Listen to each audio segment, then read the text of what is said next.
Jurnalistləri qaçaqmalçılığa görə, qrant almağa görə mühakimə edir. Əslində hamısı bilir ki, hamı bilir ölkədəki o adamlar cinayətkar deyil, onlar cinayətkarları ifşa eləyən qəhrəmanlardır. Mübarizəni davam etdirməklə bütövlükdə millətimizin üzünü ağ eləyirlər.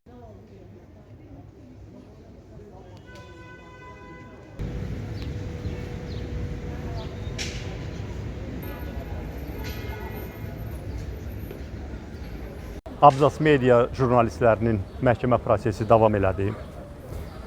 Bilirsiniz ki, bizim bu gənclərimiz həbs olunandan sonra da mübarizəni davam elətdirirlər.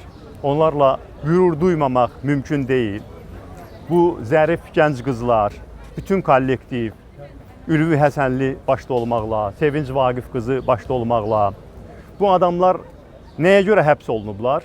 Azərbaycan hakimiyyətinin korrupsiyasını sənədli, sübutlu ifşa etdiklərinə görə və Azərbaycan hakimiyyəti, o hakimiyyət ki, son illərdə 1 milyard dollara qədər dövlət orqanları və vəzifəli şəxslər vasitəsilə qrant alıb, həmin hakimiyyət indi bu gənc istedadlı jurnalistləri qaçaqmalçılığa görə, qrant almağa görə mühakimə edir. Əslində hamısı bilir ki, hamı bilir ölkədəki o adamlar cinayətkar deyil, onlar cinayətkarları ifşa eləyən qəhrəmanlardır. Mübarizəni davam etdirməklə bütövlükdə millətimizin üzünü ağ eləyirlər. Çünki biz onsuz da millət olaraq çox ağır bir tarixi mərhələdən keçirik, sınağa çəkilirik. Və bu gənclərin belə cəsur mübarizəsi indiki və gələcək nəsillərə göstərəcək ki, Azərbaycanlılar o ağır repressiya illərində hamılıqla qorxmamışdılar, susmamışdılar. Şərə meydan oxuyan gənclər var idi, jurnalistlər vardı, söz adamları vardı.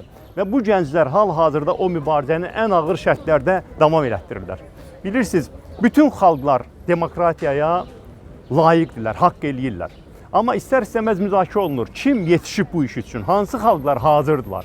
Və mən deyə bilərəm ki, bugün bizim həbsdə olan 360 nəfər siyasi məhbus, Abzas mediaçılar, toplumçular, meydançılar, Tofiq Yaqublu başda olmaqla bu 360 nəfər öz mübarizəsi ilə hər kəsə mesaj verir ki, Azərbaycan xalqı azadlığa o qədər təşnədir ki, onlar bu repressiya şəraitində, avtoritarizm şəraitində mübarizəni dayandırmırlar və hətta azadlıqları bahasına, bəzən həyatları bahasına, ömürləri bahasına haqqı deməkdən əl çəkmirlər. Və hər milləti onun qabaqcıl nümayəndələri, cəsur, mübariz insanları təmsil edir. Azərbaycanlıları qiymətləndirən zaman korrupsionerlərə görə qiymət vermək lazım deyil bu millətə. Hakimiyyət hərislərinə görə qiymət vermək lazım deyil bu millətə. Bu millətə kimsə qiymət verəcəksə, haqqı demək naminə öz gənc ömrünü barmaqlıqlar arxasında keçirməyi gözə almış bu mübariz insanlara görə bu millətə qiymət versin. Bu gənc, zərif qızların mübarizliyinə görə bu millətə qiymət versin. Və haqq uğrunda mübarizədə illərini məhbəslərdə keçirdən həmin bu dürüst insanlara görə bu millətə qiymət versin. İnanıram ki, bu ağır zamanlar gəlib keçəcək. Tarix belədir, həyat belədir. Biz indi millət olaraq ağır sınaq mərhələsi keçirik.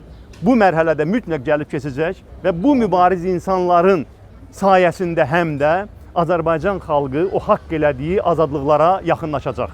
Bütün siyasi məhbuslara Tofiq Yaqublu başda olmaqla 22 gündür müddətsiz ölüm acılığı eləyən Tofiq Yaqublu başda olmaqla bütün siyasi məhbuslara azadlıq tələb edirik. Sağ olun. Abzas Media işi üzrə bugün növbəti məhkəmə iclası keçirildi. Məhkəmə iclasında bugün iş üzrə istintaq zamanı dindirilmiş bir neçə şahid ifadə verdi. Bunlardan Selcan Məmmədova, Firuzə Liyeva, səhv eləmirəmsə və Toğrul Vəliyev. Yəni ifadə vermiş şəxslər yəni gəlib həm dövlət ittihamçısının, həmçinin də yəni müdafiə tərəfinin vəkillərin suallarına cavab verdilər. Və əsasən də suallar ondan ibarət oldu ki, həmin şəxslər Abzas Media ilə əməkdaşlığı nə dərəcədə olub? Yəni şəxslərin çoxusu bildirdi ki, onlar təlimlərə qatılıblar və jurnalistika üzrə təlimlərdə iştirak ediblər. Bununla bağlı da hər hansı bir ödəniş onlara olunmamışdı. Toğrul Vəliyev isə yəni iqtisadçı ekspert kimi bir neçə dəfə Abzas Mediaya müsahibə verdiyini qeyd edib və bununla bağlı hər hansı bir ödəniş almadığını bildirdi. Bir neçə şahid qalıb. Qeyd elədiyimiz kimi keçən səfər Cəfərov Ənvər adlı bir şahid var idi ki, biz müdafiə tərəfinin sualları ona ünvanlanan zaman yəni məhkəmə imkan vermədi ki, o suallara axıra qədər cavab versin. Bu əsasən də istintaq zamanı ona hər hansı bir təzyiqin olub-olmaması ilə bağlı idi və istintaqa cəlb olunma hadisəsini danışırdı. Bu zaman o, yəni ki, məhkəmə yarıda saxlandı və o zaldan çıxarıldı və biz buna etirazımızı bildirdik və xahiş elədik ki, növbəti iclasda Ənvər Cəfərov yenidən gəlsin və şahid kimi yenidən ifadəsini versin və müdafiə tərəfinə şərait yaradılsın ki, müdafiə tərəfi ondan suallar ünvanlaya bilsin. İstintaq zamanı verilən ifadələrlə bugün məhkəmədə verilən ifadələr təbii ki, fərqlidir. Çünki burada məhkəmədə, açıq məhkəmədə, yəni şahidlər sərbəst ifadə verirlər, daha sərbəstdirlər öz fikirlərində, yəni həqiqətləri danışmalıdırlar.